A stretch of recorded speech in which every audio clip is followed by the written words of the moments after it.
दुनिया के अधिकतर देश खुद को डेमोक्रेटिक होने का दावा करते हैं, लेकिन क्या आप जानते हैं कि सिर्फ इलेक्शन करवा लेने से कोई देश असली मायने में डेमोक्रेटिक नहीं बन जाता। नमस्ते दोस्तों, मेरा नाम है अंश और अंश सिंप्लीफायर पर आज हम क्लास 9 सोशल साइंस के एक बहुत important chapter what is democracy, why democracy को पूरी गहराई से समझेंगे। सबसे पहले बात करते हैं डेमोक्रेसी की बेसिक डेफिनेशन की। डेमोक्रेसी शब्द ग्रीक वर्ड डेमोक्रेटिया से निकला है, जहां डेमोस का मतलब है लोग और क्रेटिया का मतलब है शासन। सरल शब्दों में डेमोक्रेसी सरकार का वो रूप है जिसमें रूलर्स को जनता चुनती है। लेकिन ये डेफिनेशन अधूरी है, क्योंकि हमें उन फीचर्स को पहचानना होगा जो एक रियल डेमोक्रेसी और एक दिखावटी डेमोक्रेसी के बीच अंतर पैदा करते हैं। डेमोक्रेसी का पहला बड़ा फीचर है कि major decisions by elected leaders. इसका मतलब है कि देश के सभी बड़े फैसले लेने की शक्ति उन लोगों के पास होनी चाहिए जिन्हें जनता ने चुना है। इसका उल्टा उदाहरण हम पाकिस्तान में देखते हैं, जहां जनरल मुशर्रफ के समय इलेक्शंस तो हुए, लेकिन असली पावर अनइलेक्टेड मिलिट्री ऑफिसर्स के हाथ में थी। इसलिए उसे असली डेमोक्रेसी नहीं कहा गया। दूसरा फीचर है free and fair electoral competition. Democracy में इलेक्शंस निष्पक्ष होने चाहिए, जहां हर पार्टी के पास जीतने और हारने का बराबर मौका हो। चाइना में सिर्फ कम्युनिस्ट पार्टी ही चुनाव लड़ सकती है और मेक्सिको में पीआरआई पार्टी गलत तरीकों से हमेशा जीतती थी।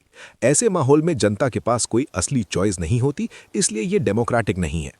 तीसरा फीचर है one person one vote one value. एक सच्ची डेमोक्रेसी में हर अडल्ट सिटीजन के पास एक वोट देने का अधिकार होना चाहिए और हर वोट की कीमत बराबर होनी चाहिए। हमने देखा है कि सऊदी अरेबिया में महिलाओं को वोट का अधिकार नहीं था और फिजी में वहां के मूल निवासियों के वोट की वैल्यू बाहर से आए लोगों से ज्यादा थी, जो कि डेमोक्रेटिक इक्वालिटी के खिलाफ है। चौथा फीचर है rule of law and respect for rights. सरकार को संविधान द्वारा बनाई गई मर्यादाओं में रहकर काम करना होता है। जिम्बाब्वे का उदाहरण देखें तो रॉबर्ट मुगाबे ने मीडिया को कंट्रोल किया और ऑपोजिशन को डराया, जो दिखाता है कि सिर्फ पॉपुलर होना काफी नहीं है, सरकार को सिटीजन्स के बेसिक राइट्स का सम्मान करना चाहिए। अब सवाल आता है वाई डेमोक्रेसी, यानी हमें डेमोक्रेसी की जरूरत क्यों है।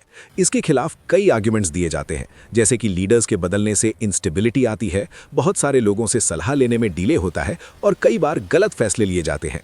लेकिन अगर हम दूसरे पक्ष को देखें तो डेमोक्रेसी के फायदे इन कमियों से कहीं ज्यादा बड़े हैं।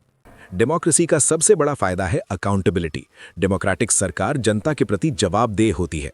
1958 से 61 के फैमिन के दौरान चाइना में करोड़ों लोग मारे गए, लेकिन इंडिया में डेमोक्रेटिक सेटअप होने की वजह से सरकार ने फूड सिक्योरिटी पर ध्यान दिया और लोगों की जान बचाई। इसके अलावा डेमोक्रेसी में डिस्कशन और कंसल्टेशन की वजह से क्वालिटी डिसीजन मेकिंग होती है, जिससे बड़ी गलतियों की गुंजाइश कम हो जाती है।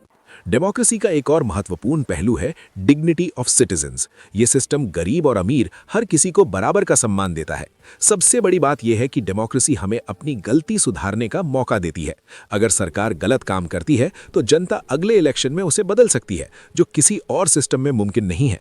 अंत में हमें डेमोक्रेसी के ब्रॉडर मीनिंग को समझना होगा। डेमोक्रेसी सिर्फ एक पॉलिटिकल सिस्टम नहीं, बल्कि एक ऐसा सिद्धांत है जो किसी भी ऑर्गेनाइजेशन या फैमिली में लागू किया जा सकता है, जहां हर मेंबर की राय बराबर मानी जाए। असली डेमोक्रेसी तभी आती है जब देश के हर नागरिक को डिसीजन मेकिंग में बराबर का हक मिलता है और कोई भी भूखा नहीं सोता। उम्मीद है कि इस वीडियो से आपको क्लास 9 सिविक्स का ये चैप्टर पूरी तरह से क्लियर हो गया होगा। अगली वीडियो में हम किसी नए टॉपिक को सिंप्लीफाई करेंगे।